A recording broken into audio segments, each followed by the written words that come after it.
Okay, सो मैं आपको आज फिर से एक बार ये बता देती हूँ कि इसमें मेज़रमेंट्स हम कैसे ऐड करते हैं।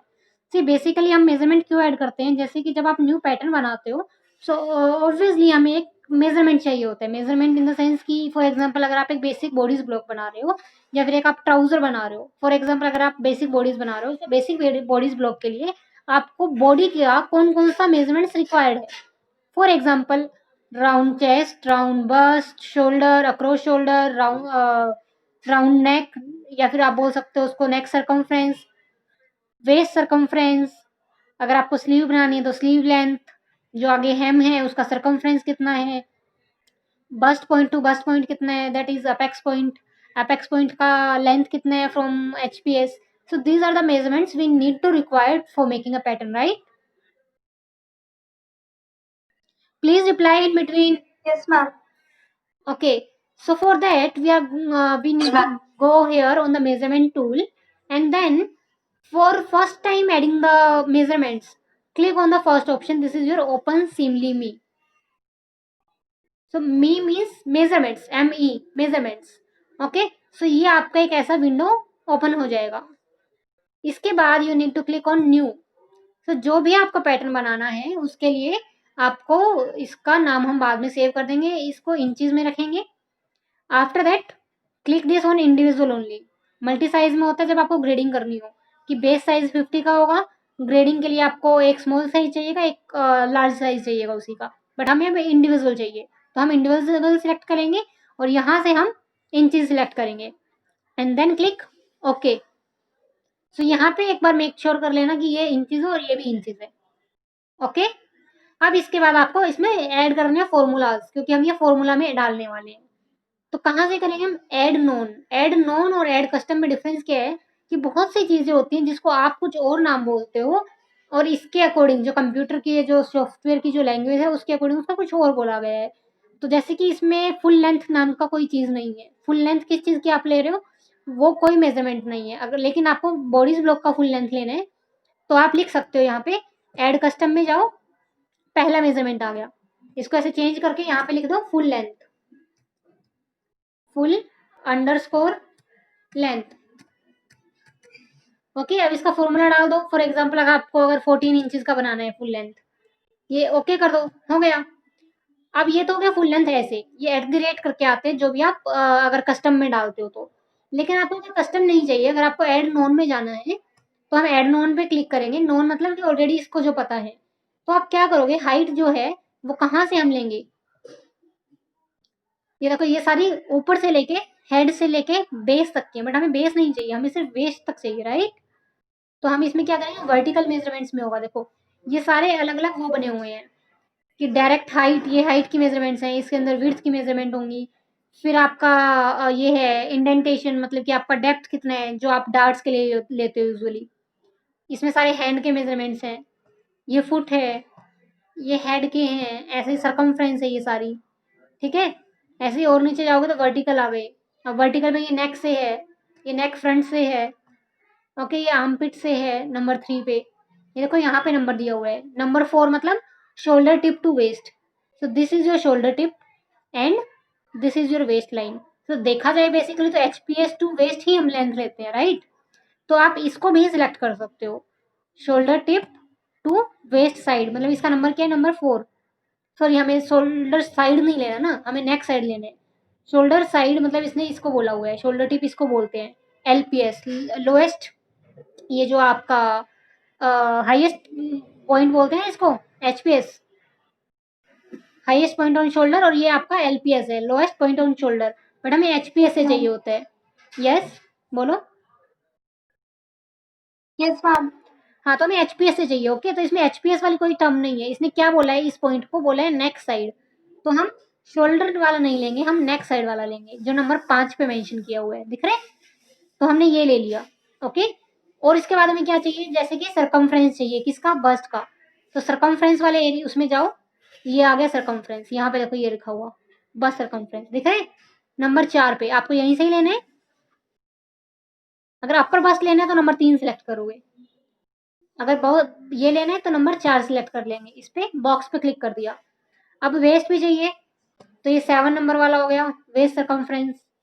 अब नेक्स्ट सर्कमफ्रेंस भी चाहिए होता है हमें, तो नंबर 2 भी ले लिया, ठीक है। और क्या चाहिए होगा? शोल्डर।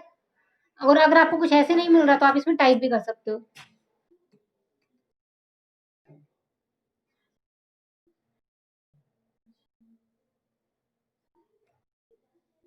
तो ये देखो शोल्डर वाले सारे मेजरमेंट्स इसमें आ जाएंगे।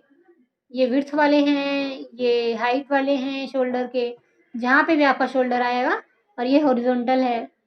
ऐसे ही बैक में भी मिलेंगे, ये देखो जैसे कि हम बैक बैक से लेते हैं ना यूजुअली, तो हम 7 नंबर वाला सिलेक्ट कर लेंगे, shoulder tip to shoulder tip, इस टिप से लेके इस टिप तक आप ये भी सिलेक्ट कर सकते हो। या फिर आप विड्थ शोल्डर भी ले सकते हो, मतलब कि आपका शोल्डर की विड्थ कितनी है, एक पॉइंट से लेके इसमें विड्थ में जाके भी कर सकते हो, तो एक ही बात है। ओके, तो ये हो गया हमारा, एक सिलेक्ट कर लिया। चलो शोल्डर टिप वाला नहीं सिलेक्ट करते, हम ये कर लेते हैं, इजी रहेगा आपको ध्यान रखने में। विड्थ शोल्डर, अब कर दो क्लिक ओके पे। अब ये सारे यहाँ पे आ जाएंगे नाम, जो भी आपने सिलेक्ट किए थे। तो अब पहला नाम क्या था, इसके ऊपर जब क्लिक करोगे ब्लू हो गया, राइट। अब यहाँ पे आप इसको फॉर्मूला डाल देंगे, मतलब नेक्स्ट साइड टू वेस्ट, ये यहाँ पे नाम भी दिखा रहा है, ये 5 नंबर वाला जो आपने लिया था, right. Next side to waist level front, front में जो आपने लिया है, हमने जो मेजर किया है मतलब कि फुल लेंथ, तो अभी आप यहाँ पे जाके, जैसे कि अगर आप फुल लेंथ अगर आपको 14.5 रखनी है तो आप यहाँ पे डाल देना। तो इन दोनों में से आप एक चीज डाल सकते हो, या तो ऐसे करके फुल लेंथ डाल दो, और या फिर ये वाला ऑप्शन डाल दो। अभी के लिए मैं फुल लेंथ वाला रख रही हूँ, ओके। इसको अगर मान लो आपने कोई मेजरमेंट डाल दिया, उसको डिलीट करना है, तो यहाँ से इसको सिलेक्ट करके डिलीट कर दो, ये हो गया माइनस पे क्लिक करने से, ओके। अब जैसे बस्ट है, बस्ट को हम ले लेंगे फॉर एग्जांपल 36 ले लिया। इसके बाद वेस्ट है, वेस्ट को हमने ले लिया 28। उसके बाद नेक, नेक का सरकमफ्रेंस फॉर एग्जांपल आपने लगा लो 16 ले लिया है। एंड देन जो विड्थ, शोल्डर की विड्थ है, वो फॉर एग्जांपल आपने 14 ले लिया है। Is that clear? इतना क्लियर है सबको?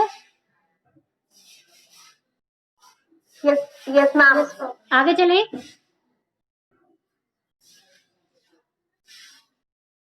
इसके बाद आपको ये फाइल करनी होगी सेव, सेव कर दी। फॉर एग्जाम्पल ये मैंने किसी के नाम से बनाया, अगर फॉर एग्जाम्पल कोई भी XYZ मैंने नाम ले लिया, जैसे कि राशि या फिर एकता, जो भी आपको कोई भी नाम चूज करना है, उसका अपने ब्लाउज का मेजरमेंट है ये फॉर एग्जाम्पल, ठीक है। तो उसका आप जो भी नाम है वो लिख सकते हो, और उसके बाद लिख सकते हो साइज 8, जैसे भी बेसिकली हम पैटर्न के ऊपर डिटेल देते हैं वही डिटेल।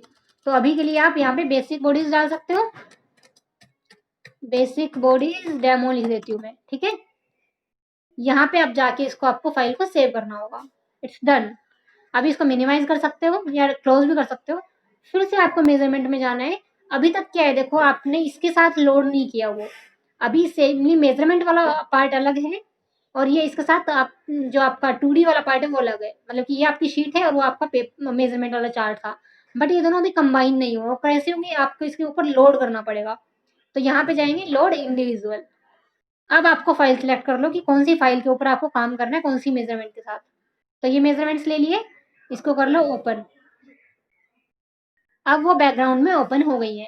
तो अब ये देखो, यहाँ पे आपको ये जो एडिट वाला बटन है ना, ये एनेबल हो गया है, पहले ये लॉक था, राइट। ये सेकंड बटन लॉक था। अगर आप अनलोड कर दोगे ना, देखो अब मैंने अनलोड कर दिया है, तो अनलोड कर दिया है, तो ये मेरा देखो अनेबल हो गए हैं दोनों। तो अगर मैं लोड करूंगी, फिर से मैं दूसरी फाइल सिलेक्ट कर सकती हूँ, अगर मैंने गलती से कोई और फाइल सिलेक्ट कर ली तो उसको अनलोड करना पड़ेगा पहले। Is that clear? सबको क्लियर है? अब देखो फॉर एग्जांपल अगर मुझे फुल लेंथ लेनी है, यहाँ से अगर मैं एक लाइन ड्रॉ करती हूँ, मैं बेसिक बॉडीज का पैटर्न ड्रॉ कर रही हूँ, तो इसके लिए मुझे यहाँ पे फुल लेंथ चाहिएगी, राइट। तो इंस्टेड ऑफ टाइपिंग इट 14, मैं क्या करूंगी, यहाँ पे जाऊंगी FX जहाँ पे लिखा हुआ है, दैट मीन्स फॉर्मूला, फॉर्मूला पे जाऊंगी और पहले जो भी लिखा हुआ है इसको बैक स्पेस करके, जो मेरी फुल लेंथ है इसके ऊपर डबल क्लिक कर दूंगी। तो यहाँ पे तो फुल लेंथ आएगा फॉर्मूला में लिखा हुआ, बट यहाँ पे ऑटोमेटिकली जितना है आपका वो आ जाएगा। Are you getting my point?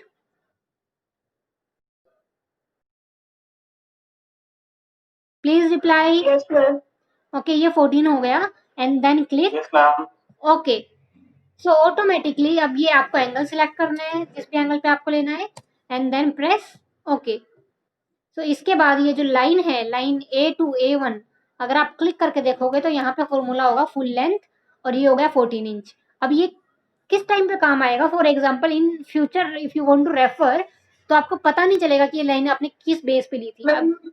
अब ये तो चलो बहुत कॉमन सा है कि आपने फुल लेंथ ली होगी। एक सेकेंड, बहुत बार क्या होता है कि हम ऐसी लाइन्स लेते हैं, ऐसा जैसे कि मान लो 2 इंच डाउन आए, 5 इंचेस अप गए, उसमें आपको पता नहीं होता, राइट, कि हम क्यों गए थे। अगर आप फ्यूचर में रेफर करना चाहोगे कभी, तो इसमें सबसे बेस्ट है कि आप उस पॉइंट के ऊपर क्लिक करो और आपको पता चल जाएगा कि ये पॉइंट कैसे लिया था आपने। हाँ, अभी बोलो। यस, कौन बोल रहा था? जो लेंथ लिया था, मतलब मैम शिवानी। हाँ, बोलो। मैम ये जो वो फुल लेंथ लिया था, डबल क्लिक कर रहा था, फिर उसके बाद बस एंटर कर दो। मतलब ओके का ऑप्शन मेरा हाँ, अभी देखो जैसे मैं विड्थ, ओके का ऑप्शन नहीं हो रहा है। अभी देखो मैं बता रही हूँ ना, देखो जैसे विड्थ शोल्डर लिया, अभी डबल क्लिक कर दिया, यहाँ पे एरर नहीं आना चाहिए, यहाँ पे लिखा होना चाहिए 14। अब विड्थ शोल्डर में हम क्या लेते हैं, हाफ लेते हैं ना, तो यहाँ पे आप लिख दोगे डिवाइड बाय 2, तो ये ऑटोमेटिकली 7 हो गया। तो ये फॉर्मूला लग गया है यहाँ पे।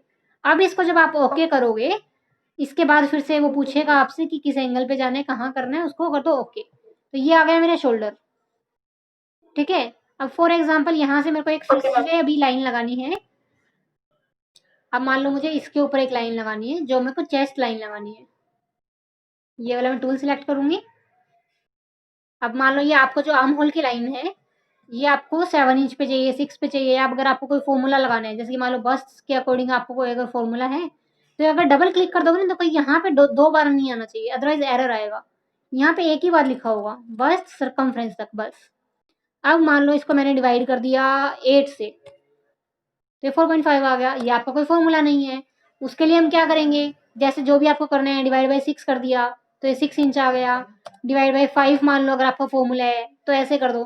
फॉर एग्जाम्पल अभी मैं डिवाइड बाई 6 का फॉर्मूला बना रही हूँ कि बस्ट सरकमफ्रेंस से को जब आप 6 से डिवाइड करोगे, तो वो आपकी आर्म स्काई का डेप्थ है, मतलब कि आप आर्म होल कहाँ से लेते हो वो पॉइंट निकलता है, फॉर एग्जाम्पल, ठीक है। तो मैंने ये कर दिया क्लिक ओके, तो ये मेरा आ गया नेक्स्ट पॉइंट। अब इस पॉइंट से मैं स्ट्रेट चली जाऊंगी। स्ट्रेट कैसे जाऊंगी, परपेंडिकुलर, या फिर नॉर्मल स्ट्रेट लाइन से भी जा सकते हो, बस ध्यान रखना कि वो लाइन सीधी हो, इसलिए मैं परपेंडिकुलर लेती हूँ बार बार, क्योंकि each and every corner should be 90। अब ये मेरा कितना आएगा बताओ, बस सरकमफ्रेंस डिवाइड बाय 4, ओके। तो 36 था, 36 को डिवाइड बाय 4 किया तो ऑटोमेटिकली 9 हो गया है। Are you getting my point?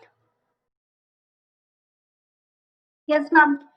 दूसरा इसमें क्या देखो, अगर आपको कभी भी इसमें अगर ईज ऐड करना है, आपने बहुत बार देखा होगा, जैसे मान लो कि अगर आप मेंस कुर्ता बना रहे हो, मेंस कुर्ता में क्या है कि अगर आपकी जो राउंड चेस्ट है, अगर वो 36 इंच है, बट आपने कभी देखा है कि वो बहुत ज्यादा फिटेड होते हैं, वो हमेशा लूज रहता है कुर्ता, राइट। तो वो क्या होगा आपको उसमें, उसको बोलते हैं ईज। ईज मतलब कि जितना आप लूज रखना चाहते हो गारमेंट को अपनी बॉडी से, अपनी बॉडी और ये जो आपका क्या बोलते हैं गारमेंट जो होता है उसके बीच का जो डिस्टेंस होता है ना, उसको बोलते हैं ईज, ठीक है। अब मान लो बस सरकमफ्रेंस प्लस, यहाँ पे अब मैंने प्लस लिख दिया, 2 इंच का मैं ईज डाल रही हूँ, तो अब देखो फॉर्मूला पूरा गड़बड़ हो गया है, ऐसे नहीं डालना है आपको, ठीक है। आपको कैसे लिखना है, बस सरकमफ्रेंस, ये आपका बस सरकमफ्रेंस है, अब इसको आपको ब्रैकेट में डालना है ऐसे, +2 को ब्रैकेट में डालेंगे, बॉडमास रूल पढ़ा है ना, मल्टीप्लाई डिवाइड प्लस ये सब पढ़ा होगा। तो ये देखो पहले बस सरकमफ्रेंस +2, बस सरकमफ्रेंस +2 डिवाइड बाय 4 ऐसे होगा ये। मैम आप क्या बोल रहे हो?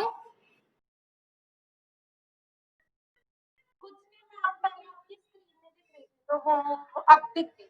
ओके, सो ये बस सरकमफ्रेंस +2 जो भी आपको ईज लेना है वो हो गया। अब उसको डिवाइड से 4 कर दिया, तो ये आपका देखो ईज ऐड होके आ गया, क्योंकि टोटल में आपने 2 इंच का ईज डाला है, तो चारों तरफ हाफ हाफ इंच का डिवाइड हो जाएगा। ओके, अब कर दो इस पर क्लिक ओके। अब ये आपका आ गई ये वाली लाइन। अब मान लो आपको इसको यहाँ से स्ट्रेट लेके यहाँ पे एक पॉइंट चाहिए, तो हम ये वाला टूल सिलेक्ट करेंगे कि point from X and Y axis, ये वाला जो पॉइंट है, तो इसके लिए क्या करेंगे, पहले ये वाला पॉइंट सिलेक्ट कर लिया।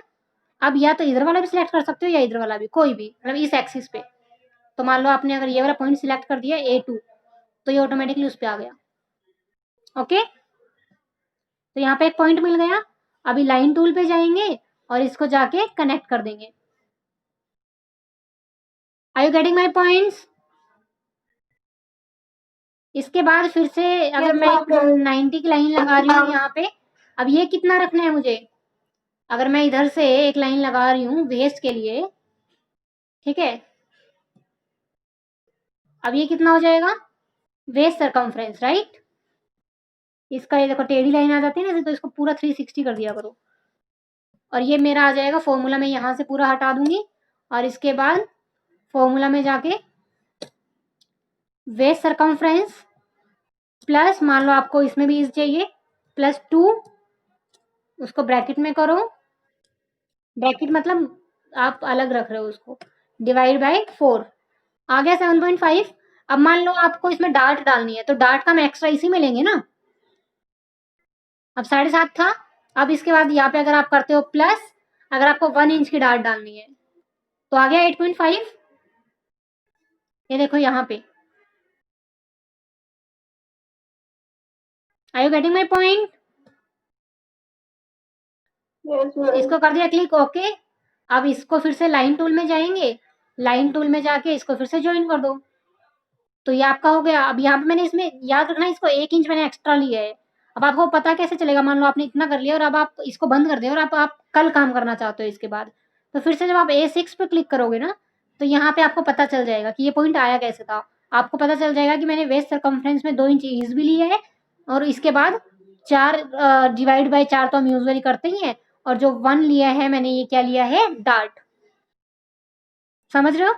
अगर आप मान लो फिर भी भूल जाओ कि ये 1 क्या है, तो हम क्या कर सकते हैं, वो 1 लिखने की बजाय आप इसमें जाओ, ऐड कस्टम में जाके फ्रंट डार्ट विड्थ लिख दो।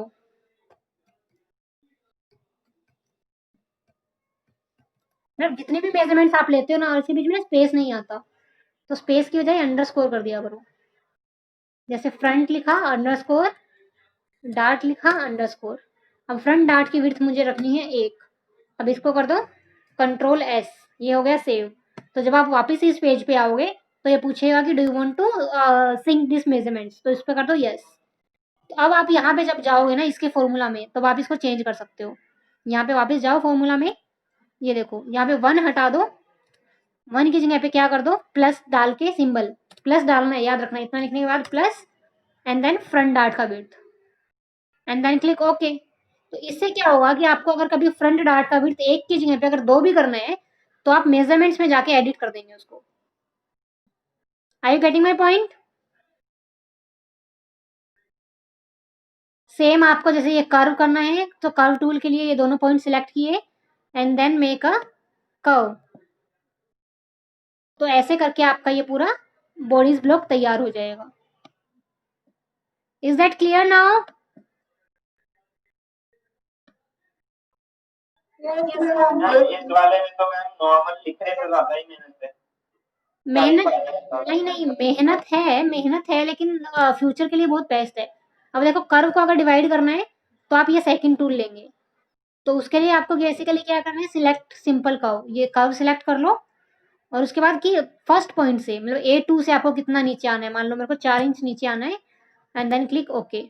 तो ये यहाँ पे आ गया। अब यहाँ से आप ये डार्ट लगा सकते हो जितना भी नीचे आपको आना है कर्व के ऊपर, तो वो बेसिकली उसकी लेंथ लेके उसके ऊपर डिवाइड कर देगा। मैम आपने पॉइंट वाले में सारे टूल्स बता दिए। हाँ, पॉइंट में के सारे टूल्स बता अभी दिए। बहुत सारे टूल्स बाकी हैं, कर्व के बहुत सारे टूल्स बाकी हैं, बट मेजरमेंट सीखना पहले इंपॉर्टेंट था, क्योंकि मेजरमेंट बहुत इंपॉर्टेंट है। फॉर एग्जांपल मैंने आज ये सब बता दिया। नहीं, सुनो ना पहले मेरी बात। नहीं, ऑपरेशन के मैम ने बता अभी अभी जैसे मेजरमेंट बताना इसलिए बीच में जरूरी है, क्योंकि आपको अगर मेजरमेंट्स वाले पता होंगे, तो आपको मान लो अगर 36 की जगह पे आपको चाहिए कि नहीं मेरा पैटर्न गलत हो गया टेस्ट फिट के बाद, तो आप 34 इसको कर सकते हो। इसको 34 किया, कंट्रोल सेव कर दो। यहाँ पे जब आप आओगे तो यहाँ पे देखना अभी ऑटोमेटिकली ये लाइन पतली हो गई, दिख रही है। दूसरा फायदा इसमें सबसे बेस्ट क्या है, देखो चेंजेस तो आप कर सकते हो, वो तो है ही है। दूसरा बेस्ट फायदा इसमें है कि वो तो चेंज तो आप यहाँ से भी कर सकते थे, आप 36 को 34 कर दो, वो हो जाता यहाँ से। बट इसमें बेस्ट है कि आपको पता चलेगा फ्यूचर में कि ये आया कहाँ से था। आपने 34 तो ले लिया, आप बेसिकली सीधा सीधा लिख दोगे यहाँ पे 9, है ना, 9.5 आप सीधा लिख दोगे, लेकिन मान लो आपको पता है किसी और को वो पैटर्न रेफर करना होगा, तो उसको नहीं पता होगा ना कि ये 5 कहाँ से आया, ये 9 कहाँ से आया। ये तो बहुत सिंपल पैटर्न है इसलिए आपको लग रहा है कि ईज़ी है। बट जब कॉम्प्लिकेटेड पैटर्न होगा, अगर आपको पैटर्न एक बार आपने एक्सप्लोर कर लिया, आपने बना लिया, उसके बाद अगर आप 3 साल के बाद उस पैटर्न को उठा के देखते हो, तो आपको पता होना चाहिए कि आपने ये जो लाइन ली है, मान लो A5 मैंने लिया है, तो ये कैसे आया A5 मेरा? या फिर A4 या फिर A2 ये कैसे आया? तो यहाँ पे मुझे पता चल जाएगा कि शोल्डर का हाफ किया था। अब आपको लग रहा है कि हाँ, यहीं पे मेरी गलती हुई है, शोल्डर का हाफ नहीं करना था मुझे। शोल्डर को पहले माइनस कर देना था शोल्डर में से 2। शोल्डर में से 2 माइनस कर दो और उसको ब्रैकेट में करो। जैसे कि मान लो आप ब्लाउज़ बनाते हो तो आपको लग रहा है कि आपका शोल्डर गिर रहा है बहुत ज़्यादा। तो जो एक्चुअल शोल्डर था उसमें से आपने 2 माइनस कर दिया और उसके बाद उसको डिवाइड बाय 2 कर दिया एंड देन प्रेस एंटर। तो अब ये 6 हो गया है। इज़ दैट क्लियर कि क्यों ज़रूरी है? Yes ma'am. अदरवाइज़ तो आप क्या कर सकते हो, इसको इलस्ट्रेटर में भी बना दो, सीधी-सीधी लाइन ही तो बनानी है। ठीक है? हाँ जी।